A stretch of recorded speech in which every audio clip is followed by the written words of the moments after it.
Hello, everyone, and welcome to this webinar. I'm Francis Cecilia again from GlobalNet 21. And as you know, this is one of the regular webinars we do, often weekly, where we look at interesting people doing interesting things, people making a difference in their community, whether their community is global, local, or national. And today we've got Caroline Bernard Moxley with us.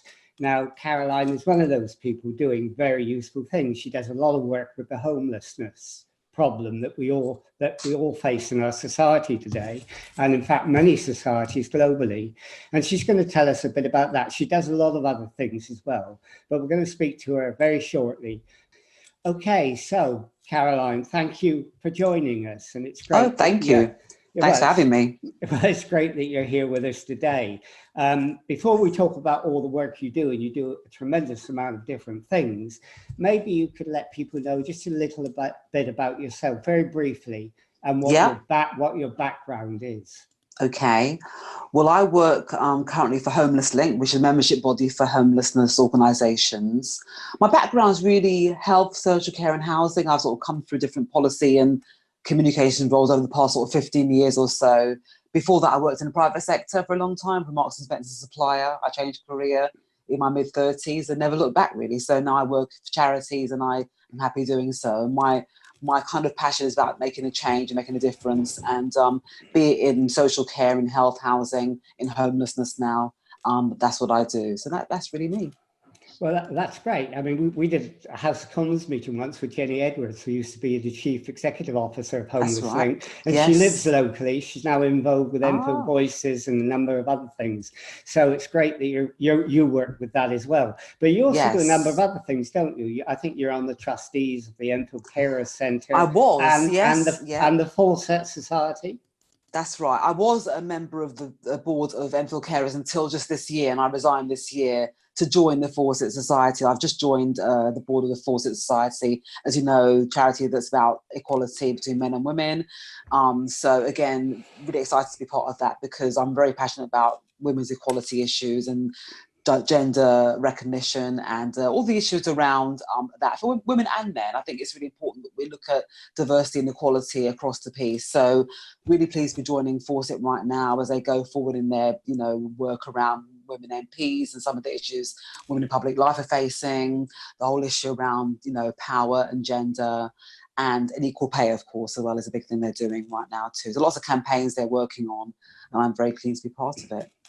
So you're a very busy woman, but in Homeless Link, what's your particular responsibility there? Right, so the team that I co-lead takes care of policy, so that's government influencing work, research, so research into homelessness issues, information, and that covers Streetlink, which you mentioned earlier, and also communications. So we do the website, digital communications, as well as traditional public relations and comms. So we have quite a broad range of disciplines in our team.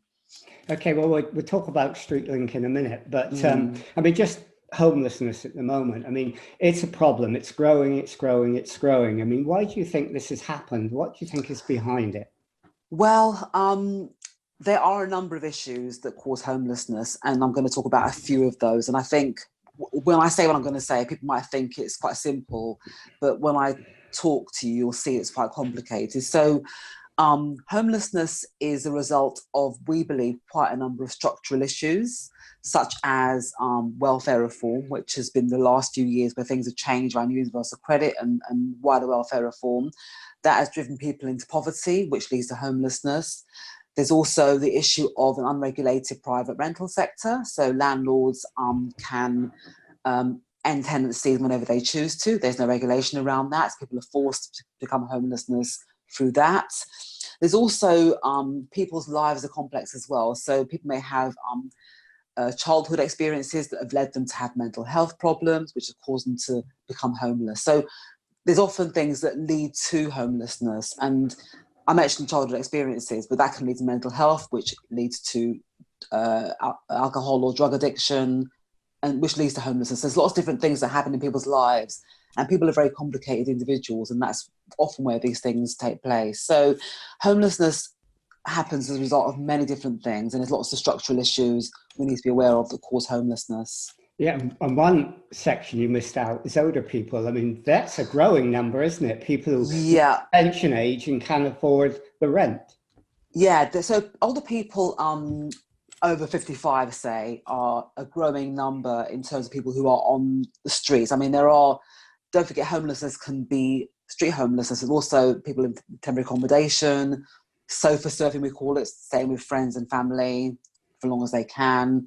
There's also hidden homelessness as well. But people who are older really should get support from be it social care or other ways of housing. So sheltered accommodation is one of those as well. But the cohort that Homelessness represents is really the kind of single homeless people who are often younger, maybe from 18 to 50, 55. That's a group that often are falling through the cracks and ending up on the street or living in insecure housing. The older population really should get supported by sheltered accommodation, but we know that doesn't always happen. But we are seeing more older people who are street homeless, who are living with long-term addiction, for example, long-term mental health issues, and growing older on the streets. And we're very keen to think about how we can do more to support those individuals as well. Okay, before we go into that and Streetlink, etc., I suppose I have to ask you this. We've got a new government now with a majority, which means the Prime Minister can do pretty well what he likes. What would be your message to that government in regard to homelessness? Well, we did a coalition of different organisations in the lead up to general election. It was us, Shelter, Crisis, St Mungo's, DePaul and Centrepoint worked together to put a manifesto to the new government. And in there, we talk about a range of things. We talk about the welfare reform. So welfare safety net needs to be in place. We've talked about supply of social housing. So there needs to be more social housing built across the whole country, not just in the cities. Think about, again, about individual complex needs that are there as well. And we've asked about the cost of housing. So the cost of rents need to be in line with benefits as well. So we've asked for a few things in our manifesto. We've written that and put that out there in the lead up to the election. And we'll be reiterating those messages as we go towards the new government and tell them, and to hold them to account for what they've said they're doing in manifestos. The government in place now made a number of pledges in the manifesto that they were quite light on addressing structural issues. Lots about home ownership, a bit about housing first, which is another model I'll talk about later as well, but not a lot of detail in terms of ending homelessness in the wider sense. So we'll be calling them to account and trying to get them to recognise there are some quite deep-seated underlying issues that have to be addressed before we can end homelessness, for good. So, I mean, you don't just help homeless people, you do advocacy as well. So our members do the support for homeless people. So our organisation is an umbrella body, and our members provide the actual direct services to people, which would be advocacy, helping them with their complex needs, helping them to find accommodation and keep accommodation. So our members do a whole range of different services, and our organisation provides the evidence through the research. We do training for individual organisations and people. We do have events, conferences. And we also have a system called Inform, and Inform is a system you can use to actually manage your client journey and see how they're progressing and help them to, again, end their homelessness through managing their situation through the Inform system and tracking their journey. Okay, so you do all these things, but you've now started on something which sounds like a really exciting innovation, and that's Streetlink. Maybe you could tell us a bit about what that is. Yeah, Streetlink's been going since 2012, I believe. So it's going for a few years now. And we've what it basically is, it's a system by which you can help an individual you see sleeping rough. So people see people sleeping rough and don't know how to help them. Streetlink is an app, it's a phone line and a website, and you can use it to report an individual you see sleeping rough. If you download the app, it's free through Android and Apple, and you can actually use it to record the person who sees sleeping rough. It will pinpoint where they are. This then goes to the local outreach service, who will then send, not immediately, it's about between 2 or 3 days, will go to the individual if they're still there and work with them to find a way of supporting them off the street. Now, one of the challenges is that because people don't feel safe on the street, they may move from the location they're at. So a person may not be found by services, but if they are in the place they are at when they've been reported by the individual who reports them on Streetlink, they will be found and supported off the streets. I know Enfield has got Streetlink in place and they're using it quite a lot. I was out on the street camp recently in the borough, and I spoke to one of the outreach workers on the camp too. So I know that they are using Streetlink, quite a lot in the borough. And I also the figures are confidential, but I saw what happening in the last quarter, and engagement with services is quite good. But of course, because people are moving around, the numbers not found are higher than they probably could be. But I think, again, it's about people feeling safe and obviously having to move on to stay safe on the street. So, Streetlink has been around for some time, hasn't it? It's just the app that you're talking about that's the fairly new innovation. Yeah, the app was updated last year. So the app's been around for a few years, but it was updated last year to improve its functionality. So when you now use the app, it will drop a pin in the map so that the service can see exactly where that person is. So we're really keen to spread the word about Streetlink. And there's a new Streetlink London launch just last week, because Sadiq Khan is launching a rough sleeping strategy this week as well. And he was really keen to have a London-focused Streetlink app. So there is on our website, you can see a link to the Streetlink London website from the homepage. And also the Streetlink app has a London focus on it as well. So we are looking at capturing the data for London as well as for the whole country. So the Streetlink app is really a way, is it, of getting ordinary people out there who see that there's a problem to know that they can contact someone who can then do something. Exactly. It's a way you can actually help an individual sleeping rough. If you don't know what to do, you can call Streetlink or use the app to report them to Streetlink. Okay, so take us through the process. I go out on the street now. I see someone who is sleeping rough, who is homeless. And I use the app, I send a message in. What happens then? So initially you'll go onto the app. You'll have to sign up to a thing called Streetlink Community. So you need to actually register before you actually report the person. So you'll do that first. Then you'll be asked a series of questions. Where the person was seen, whether they're male or female, description, and all much information you can put in there so they can find the individual more easily. That will then go to the local outreach service, who will then capture those referrals and then over the next couple of days go out to those locations and look for that individual. Now, sometimes the individual may be known to the services. They may know them already. So they'll know that individual well. They'll be able to go out to them and see how they're doing and see if they can get them in if possible. Sometimes the person may not wish to engage, and that's their choice. But, more often than not, we try to get individuals in to services so they can be supported to end their rough sleeping. So it's a process of kind of referral. So the referral goes in through the Streetlink app or phone line or website. The local services will go to the individual, and then from there it's recorded whether they're going to be supported, whether they were not found, whether they didn't engage. It's all on the system recorded, and then we can download the reports and see for each individual area what's happening with the numbers in those areas. So it goes to the outreach service. Yeah. Who is the outreach service? Is it the local authority only, or is it other organisations like voluntary organisations as well? So local authority, but I know that in Enfield we have Thames Reach. So I know Thames Reach do the outreach in our borough. So it will go eventually through the local authority to the outreach service. But I know that also some of the local authorities work with volunteers as well. But in terms of the phone line for Streetlink, we've got volunteers working on that. So we've got volunteers working in the office 24 hours a day, taking calls on the phone as well. But in terms of the actual going out to the individual, that's done through the local outreach service, which in our borough is Thames Reach. I guess you hope that as a result of the app, a lot more people will be referred as having a problem.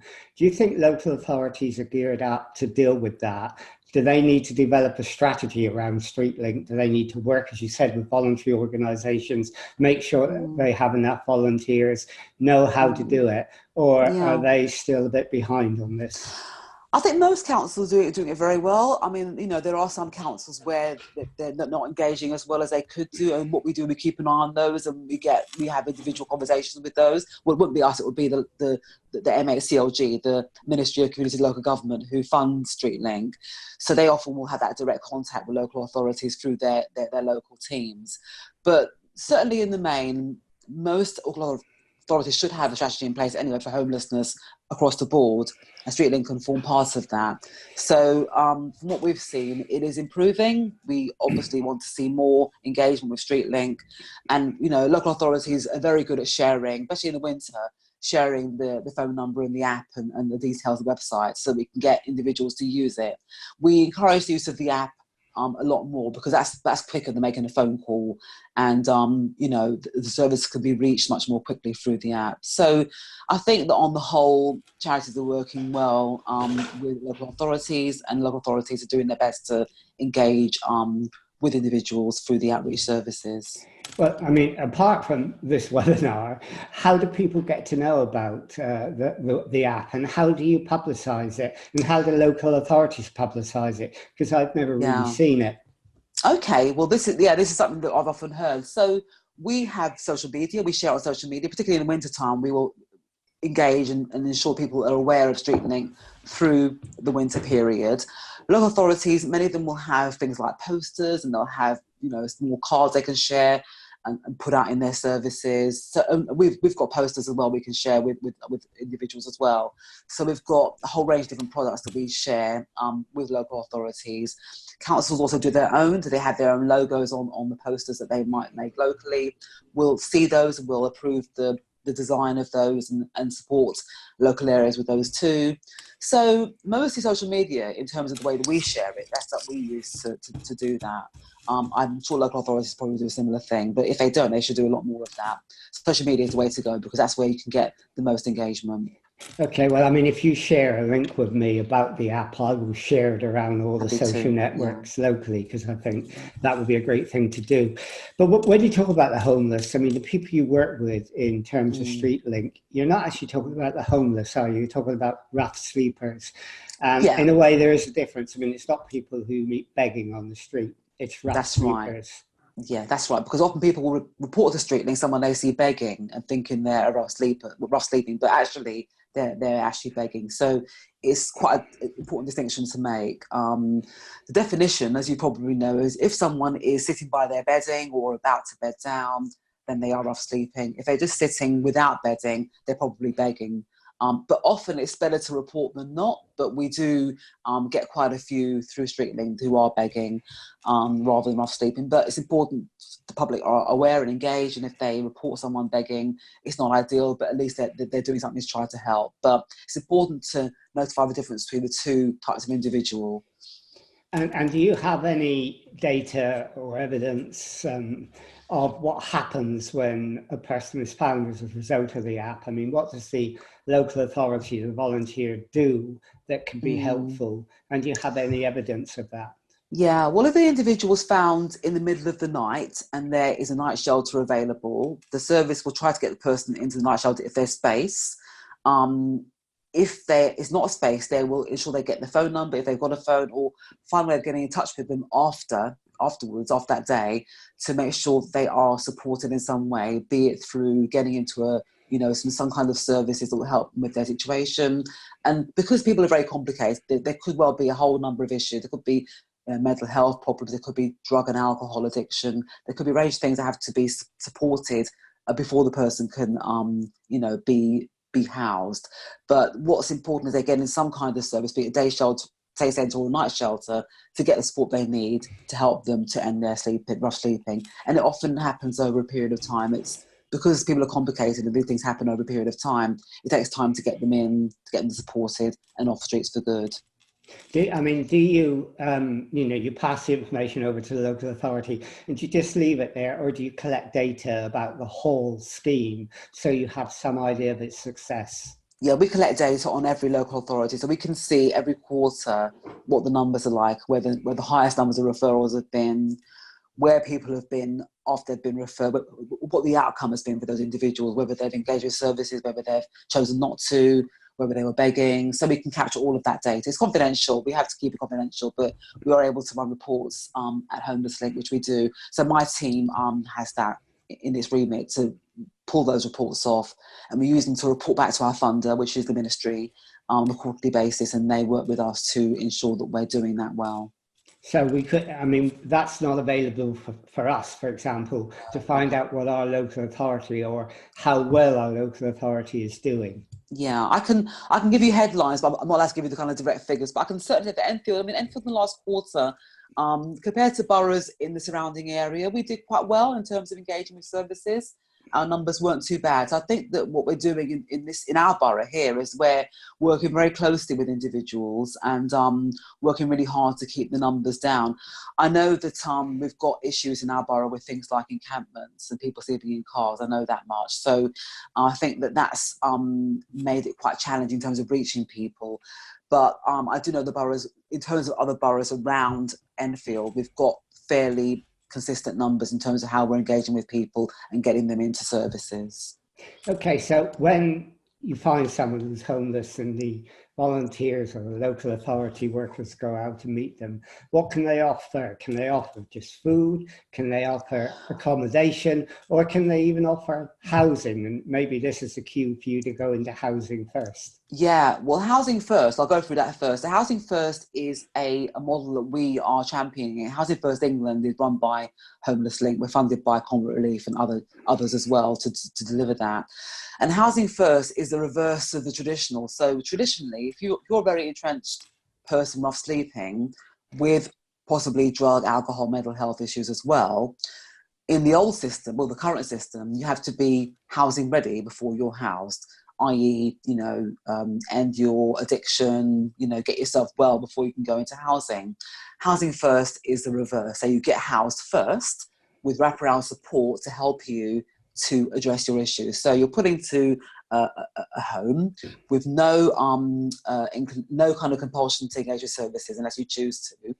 And you'll have your housing first, and then you're given that wraparound support in that space with a key worker working with you to deal with your drug, alcohol addiction, any mental health issues you may have, family connection issues, and you're supported in that space. And it's very successful.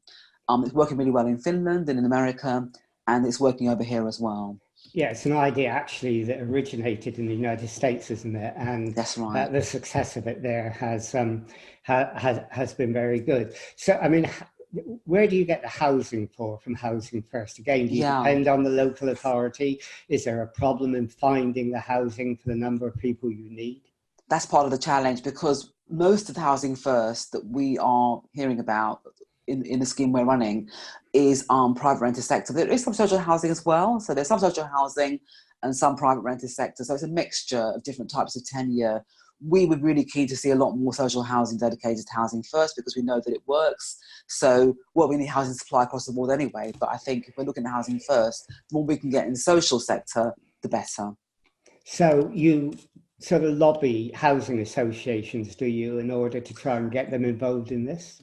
Not direct. What we do is we work with local areas, and we've got Housing First project team who are working and doing training in local authorities to encourage them to embed the principles, because we have 7 principles of Housing First. I can share those with you as well after the meeting here. So we've got principles of Housing First. If your scheme adheres to those principles, then you are truly doing Housing First. If it doesn't, then you're not. So we're training the local areas to adopt the principles, set up the Housing First schemes, and hopefully getting more social housing to do that. But recognise quite a lot of it is going to be private rented, which is fine, because as long as the person has a space to live in that's comfortable, that's clean and safe and fit to living, then they can actually recover and end their homelessness for good. Okay, I mean, that sounds quite comprehensive, but I mean, obviously all of you, including the local authorities, have limited resources, and you probably depend a great deal on volunteers. You said Homelesslink has volunteers, the local authority works with the voluntary sector. If there are people out there who wanted to help, who wanted to volunteer, I mean, where would they go to? Would they go to you? Would they go to Streetlink? Would they go to the local authority? Well, Streetlink do have volunteers on the phone line. So, yes, I do urge people to contact Streetlink if they want to be trained to use the phone, because we always need more volunteers on the Streetlink phone line. So that's something I'll share with you as well. We don't have volunteers directly, but certainly people may call us and ask us how they can volunteer. So there's a range of things you can do. You can go to your local night shelter if you want to support people there. There are also day centres as well. Volunteers can support those as well. So there's a range of things you can do if you want to support. And I think that often people think that they want to give food or clothing. That's all fine, they can do that. But ultimately, you know, a bigger picture is about changing the structure. But in kind of on the ground ways of doing something to help individuals, it is about kind of getting out to your local homelessness centres, day centres, night shelters, and working with people there. Streetlink also has champions, don't they? And I mean, maybe that's another way people can get involved, but what is a champion?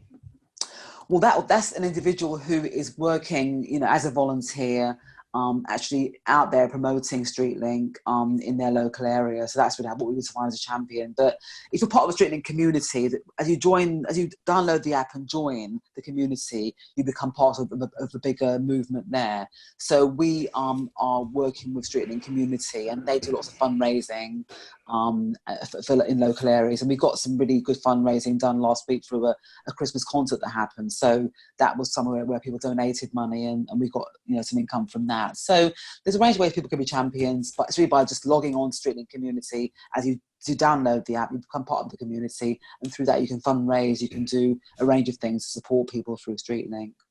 I mean, that's really interesting what you said, that you know, in tackling this problem and involving people out there who are going to engage through the app, you don't just get them to engage and then that's it, goodbye. You create a community, and having a community is a sort of new social network way of doing things. And absolutely, that's a sort of exciting way. I mean, did you get a feeling there is a community as a result of doing this? I think there is now. When we first updated the app and put the Streetlink community on there, people didn't want to engage. They wanted just to report someone, and that was it. But people are now getting used to registering and becoming part of that movement, and they will then be engaged, and they'll get our Streetlink newsletter, which goes out every quarter. That tells people what's been going on, you know, how we're engaging with individuals, what we're doing to end people's homelessness. We'll talk about fundraising that's going on there as well. So I think being part of that movement is becoming more popular now. People understand the need to be part of it, because people report someone sleeping rough through Streetlink, and then they're always concerned they don't hear anything. So by being part of the community, you can hear as a whole, across the whole country, and London as well, now with the Streetlink London app, people are being supported, and find out what sort of numbers we're working with and how across the board we're helping people end their homelessness. So having that community gives you some idea of your impact with the people who are helping and working with you. But do you have any sense of impact on the problem itself, the problem of homelessness? Through Streetlink alone, or through the whole range of different ways we're trying to end it? I think through the whole range, because it's a huge problem. Yeah, well, the rough sleeping figure that is done every year. So last year's figure was 4,677. That was down by 2%, which is, you know, a small amount. We're happy to have some kind of reduction, but I think that the challenge is that overall the numbers probably are increasing if you were to look at it globally, because the street count that we do is for one night. And there's also hidden homelessness as well. So in terms of the impact on the overall number, we are happy that there was a 2% drop last year in the rough sleeping figure for the counts. But we're keen to see that number going down even more, because we know that there has to be a conversation about the underlying causes of homelessness. Until you tackle those, you're not going to get the number down much further. That's what I was going to say. It must be very difficult to get the statistics. If you may have been successful, you may have got a reduction, but the problem of homelessness, because of the structural deficiencies, have gone up. So you've been successful, but homelessness has gone up. Yeah, that's the challenge we've got, because we know that in some boroughs it may have gone down, in other boroughs it will have gone up. So it depends on you know, the situation where you are. Obviously, Westminster being the biggest, you know, the biggest area in London has the highest numbers. However, there are others. Manchester has an issue as well. So we know that there are parts of the country that have got particular acute problems, that we're keeping an eye on those. But the challenge is, because of those structural issues, we know that the wider trend, that the overall trend is more challenging than it might appear from the annual street count. However, the street count is the method that we use to kind of capture that snapshot, which is really important to keep, because that snapshot gives you that trend that you can then work with. And the government use that figure to do their mapping and their thinking about how they're going to tackle homelessness going forward. Okay, well, we've sort of come to the end of our 30 minutes. So just to remind people again, if they wanted to get involved in any way, how do they make contact with you? Yes, so you can contact me through the Enfield Voices. I'm on the group there, so you can, call me and message me through there. You can tweet me on at Carob, CAROBEE. Streetlink.org is our website, so do look on there. Through there you can find social media. You can follow us on social media as well and keep in touch with us. And download the app, because that way you join the Streetlink community and you can be part of the movement to end homelessness through Streetlink.